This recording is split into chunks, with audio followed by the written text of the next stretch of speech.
Yeah, you can take the other picture that I sent you. That is of his predecessor, Tage Erlander, who ruled from 1946 to 1969 when he.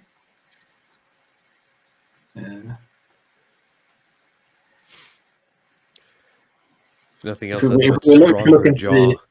yeah, that's a trustworthy jaw right there. Yeah. Solid nose.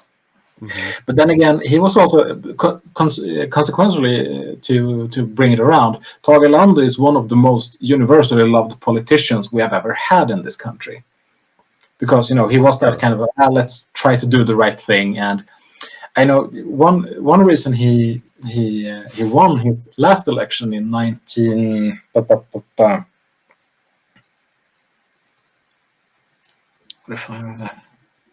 Well, I'm going to go back because in Norman the says in that he looks 60s. like a Burton villain, and he's right. He reminds me of the Penguin Yeah. from the Batman movie.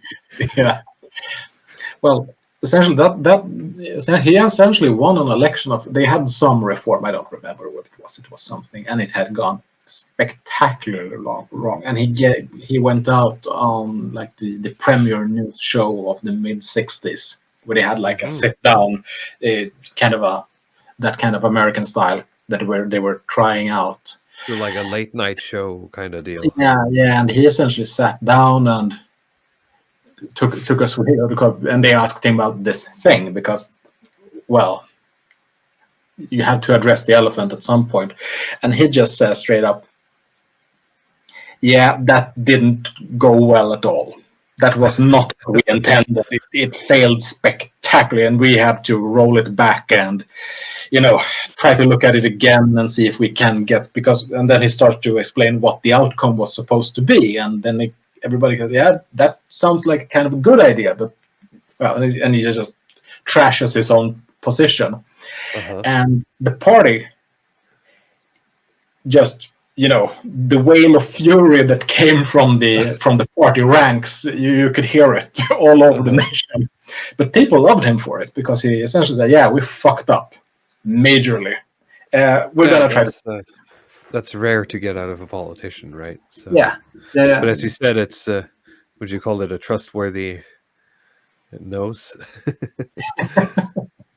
I mean, square jaw. Square jaw. That's true. Yeah, and it was a tall man. I think it was 6'4", 6'5", something like that. Yeah. He was a big guy. Senator Armstrong phenotype.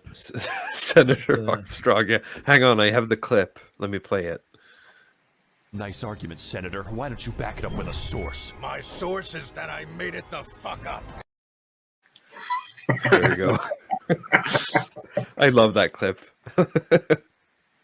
Yeah, and Erlander was also big into the essentially keeping the world out, in a sense. He was very native. He was very pro-nativist and trying to get in reforms like monetary aid for new mothers and giving mothers more time to after giving birth. They given more time off to spend with their child at essentially government dime.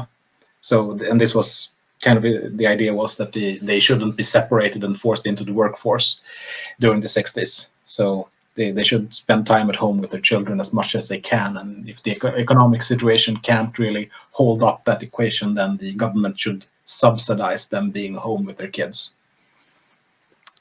That's pretty based on some degrees.